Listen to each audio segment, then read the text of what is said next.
कि India alliance देश की आवश्यकता है।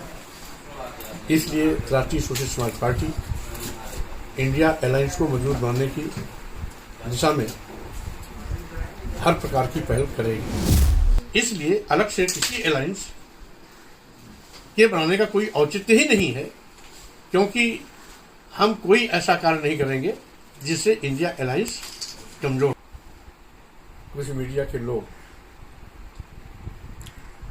समाचार हवा में बनाते हैं और जिसकी जवाबदेही मेरे ऊपर आ जाती है, तो स्वाभाविक रूप से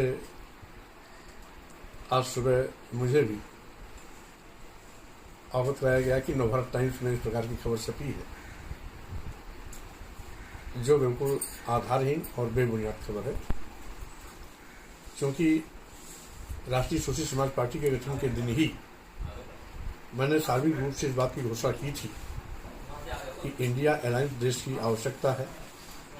इसलिए राष्ट्रीय सोशलिस्ट समाज पार्टी इंडिया अलायंस को मजबूत बनाने की दिशा में हर प्रकार की पहल करेगी और तब से लगातार इंडिया अलायंस को मजबूत बनाने की दिशा में हमारी पार्टी काम भी कर रही है। क्योंकि आज जिस तरीके से भाजपा सरकार में देश का करोड़ों करोड़ नौजवान बेरोजगारी का दंश झेल रहा है, महंगाई से आम जनता की कमर टूट चुकी है, छोटे और मझोले व्यापारियों को पहले जीएसटी का शिकार बनाया गया, अब जीएसटी से संबंधित सारे मामले ईडी को सौंपकर ईडी के माध्यम से उनकी कमर तोड़ने की तैयारी हो रही है।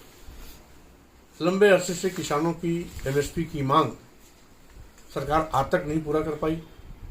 यहाँ तक कि किसानों को लाभकारी मूल्य दिलाने का वादा करने वाली भाजपा सरकार आज किसानों पर लाठीचार्ज कर रही है, रास्ते में कील कांटे बिछाए जा रहे हैं, ड्रोन द्वारा उन पर आंसू गैस छोड़ा जा रहा है। यहाँ तक कि आज किसानों के साथ दुश्मनों जैसा व्यवहार किया जा रहा है, तो किसान भी आज परेशान है। संविधान की कसम खाने वाले भाजपा सरकार के लोग अनुसूचित जात, अनुसूचित जनजात और पिछड़े वर्गों का आरक्षण शून्य निष्प्रभावी कर रहे हैं। यहाँ तक कि लोकतांत्रिक मूल्यों को खत्म करने के लिए ईडी, सीबीआई, इनकम टैक्स का दुरुपयोग बेतहाशा किया जा रहा है। कई विपक्षी पार्टी के सरकारों के मुख्यमंत्री जेल के हवाले छूट दिए गए हैं, कई नेताओं को भी इसका शिकार बना दिया गया है, जबकि आज तक कोई भी आरोप किसी पर सिद्ध नहीं हुआ है। तो स्वाभाविक रूप से सरकार तानाशाही रास्ते पर जा रही है और यहाँ तक कि ये ऐसी पहली विफलतम सरकार है जिसने सरकारी संस्थानों प्रतिष्ठानों को निजी हाथों में बेचने का पाप किया है। देश के सभी बंदरगाह बेच दिए गए, एयरपोर्ट बेच दिया गया, एयर इंडिया बेच दिया गया, एयरलाइन, और साथ ही साथ सभी रेलवे स्टेशन बेच दिए गए, कई दर्जन ट्रेनें भी निजी पूंजीपतियों को निजी हाथों में सौंप दिया गया, LIC जैसी बड़ी संस्था बेच दी गई।